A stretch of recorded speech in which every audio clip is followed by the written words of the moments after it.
Dari Abu Ishaq, dari Al-Barra bin Aziz, ia berkata, aku belum pernah melihat orang yang lebih tampan ketika mengenakan pakaian berwarna merah dari Rasulullah sallallahu alaihi wasallam.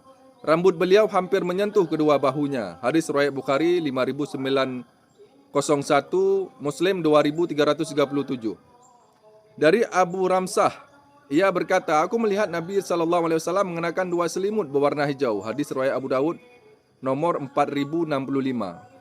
Dari Qailah binti Makramah, ia berkata, aku melihat Rasulullah mengenakan dua helai pakaian izar, kain usang yang diwarnai dengan zafaran dan warnanya sudah luntur.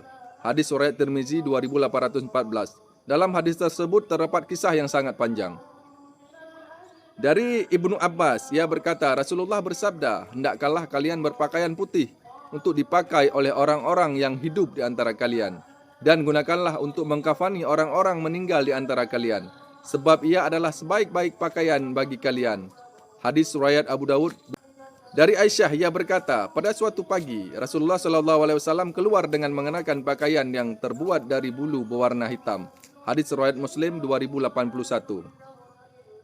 Dari Urwah bin Al-Mughirah bin Syu'bah, dari ayahnya, Rasulullah pernah mengenakan jubah Romawi, di mana lengan jubah itu sempit. Hadis riwayat Tirmizi nomor 1768.